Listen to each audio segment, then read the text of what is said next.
Thank you, Mr. Chairman. I'm disgusted that we're here today to talk about drug price increases. As a pharmacist for over 30 years, I've owned and operated numerous pharmacies in Southeast Georgia. As the only pharmacist in Congress, I know free market principles are the best way to provide quality, affordable health care to the American people. But what was done here is different. Perverse business practices were employed to exploit a patient group trying to do nothing more than extend their lives. None of the witnesses here today have had to look into the eyes of someone who's trying to make a decision between buying groceries and buying medication. No one here today has seen the look on a mother's face when she realizes that she can't afford to buy her child's medication. I have. But as a healthcare professional, I've worked with these people in order to make sure that they can get their medications and to make sure that my business and my employees stay afloat. So some here today may hide behind their shareholders or their corporate boards and say that this is just free market principles. But I, for one, don't agree with that. I'll tell you that you can meet your shareholders' needs, that you meet your board's needs, and still take care of the American public. But then again, I'm not sure that those who are hiding behind their shareholders and their boards really care about that. Mr. Chairman, I yield back. They bought them, jacked up the prices, took as much money as they could out of the pockets of patients, hospitals, and others, and put those funds into their own coffers. I've called this money blood money. How much money are we talking about? Valiant reported gross revenues of more than $547 million on NitroPress and Isoprel, just two drugs. That's more than $500 million in 1 year coming out of the pockets of hard-working Americans. The company reported profits of $351 million on just these two drugs in 2015 alone. These stunning returns by Valiant CEO J. Michael Pearson on the Forbes list of billionaires. According to the press reports, these massive profits allowed Mr. Schiller, who is here today, on behalf of Valiant, to collect a salary of $400,000 per month, out of the pockets of our constituents. For Turing, the company reported $98 million in revenues for Diaprim in 2015, with manufacturing costs of only $1 million. Yet Turing actually tried to claim that it took a $44 million loss last year. The company reported that it spent $22 million on research and development. This money apparently went to donations to unnamed entities, quote, contributions to foundations, end of quote, and vague, quote, other research and development costs. But the documents we have obtained indicate that these expenditures were just as much about PR as R&D. Like a Ponzi scheme, it appears that Turing may be using revenues from Diaprim to research and identify the next drug it will acquire, and then impose similarly massive price increases on future victims. It's not funny, Mr. Shkreli. People are dying, and they're getting sicker and sicker. Based on the documents... What do you say to that single pregnant woman who might have AIDS, no income, and she needs Daraprim in order to survive? What do you say to her when she has to make that choice? What do you say to her? On the advice of counsel, I invoke my Fifth Amendment privilege against self-incrimination and respectfully decline to answer your question. You were quoted as saying on Fox 5 in New York, you were quoted as saying, if you raise prices and you don't take that cash and put it back into research, I think it's despicable. I think you should not be in the drug business. We take all of our cash all of our extra profit and spend it on research for these patients, for other patients who have terrible life-threatening, life-ending diseases. Did you say that? On the advice of counsel, I invoke my Fifth Amendment privilege against self-incrimination and respectfully decline to answer your question. Do you think you've done anything wrong?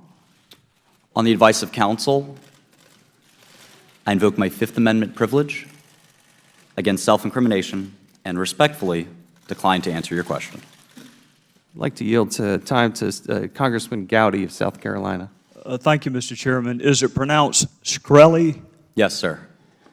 See, there you can answer some questions. That one didn't incriminate you. I just want to make sure you understand you are welcome to answer questions, and not all of your answers are going to subject you to incrimination. You understand that, don't you? I intend to follow the advice of my counsel, not yours. I just want to make sure you're getting the right advice. You do know that not every disclosure can be subject to the Fifth Amendment assertion. Only those that are that you reasonably believe could be used in a criminal prosecution or could lead to other evidence. I intend to use the advice of my counsel, not yours. Do you also understand that you can waive your Fifth Amendment right? You gave an interview to a television station in New York where, if I understood you correctly, you couldn't wait to come educate the members of Congress on drug pricing, and this would be a great opportunity to do it. So do you understand you can waive your Fifth Amendment right? On the advice of counsel, I invoke my Fifth Amendment privilege against self-incrimination and respectfully decline to answer your question. Well, Mr. Chairman, I'm vexed. He's been willing to answer at least one question this morning. That one didn't subject him to incrimination. I don't think he's under indictment for the subject matter of this hearing. So the Fifth Amendment actually doesn't apply to answers that are not reasonably calculated to expose you to incrimination. And even if it did apply, he's welcome to waive it. And I listened to his interview. And he didn't have to be prodded to talk during that interview. He doesn't have to be prodded to tweet a whole lot or to show us his life on that little webcam he's got. So this is a great opportunity if you want to educate the members of Congress about drug pricing or what you called the fictitious case against you, or we can even talk about the purchase of is it Wu-Tang Clan? Is that the name of the album? Name of the group?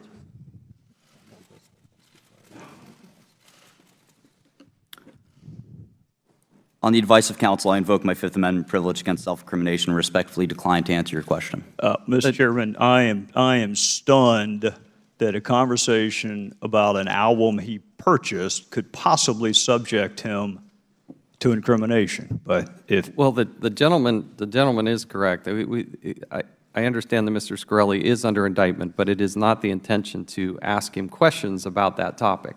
so, if I understand it correctly, we're not going to ask him questions that are going to be in the subject matter of his current pending criminal charges.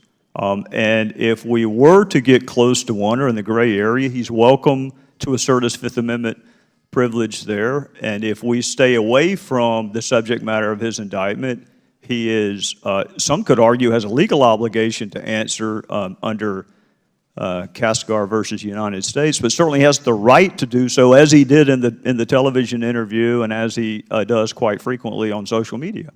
Correct. We're trying to. Mr. Chairman, may I be recognized for a moment? No, you will not. No, you're not allowed to. Under the House rules, you have not been sworn in. I understand, but he's making No, legal arguments. you about are not I'm a recognized. lawyer. You are not recognized, and you will be seated. The gentleman from South Carolina is correct. We were trying to provide an opportunity to have a candid discussion about issues related to drug pricing. We now recognize Mr. Cummings for any questions he might have. Thank you very much. Mr. Chairman, let me say for the record that I completely support your decision to bring Mr. Shkreli to make sure that he asserted his Fifth Amendment right before this committee. Normally, Democrats on our committee have accepted the assertions of a witness's attorney that his or her client is going to take the Fifth. But in this case, Mr. Shkreli made a number of public comments himself, raising legitimate questions about his intentions. Honestly, I did not know whether he was even going to show up today, so it's nice to see you. But now that he has invoked his constitutional rights, of course I will respect his decision. To Mr. Shkreli, since I have you in front of me, after trying to get you in front of this committee for so long, let me say this. I want to ask you I want to plead with you to use any remaining influence you have over your former company to press them to lower the price of these drugs. You can look away if you like, but I wish you could see the faces of people, no matter what Ms. Retzlaff says, who cannot get the drugs that they need. And by the way, it's the taxpayers. Somebody's paying for these drugs. Somebody's paying. It's the taxpayers that end up paying for some of them. And those are our constituents. People's lives are at stake because of the price increases you impose and the access problems that have been created. You are in a unique position. You really are, sir. Rightly or wrongly, you've been viewed as the so-called bad boy of pharma. You have a spotlight, and you have a platform. You could use that attention to come clean, to right your wrongs, and to become one of the most effective patient advocates in the country, and one that can make a big difference in so many people's lives. I know you're smiling, but I'm very serious, sir. The way I see it, you can go down in history as the poster boy for greedy drug company executives, or you can change the system. Yeah, you. You've detailed the knowledge about drug companies and the system we have today, and I truly believe, are you listening? Yes. Thank you. I truly believe you could become a force of tremendous good. Of course, you can ignore this if you like, but all I ask is that you reflect on it. No, I don't ask, Mr. Shkreli, I beg that you reflect on it. There's so many people that could use your help. May God bless you.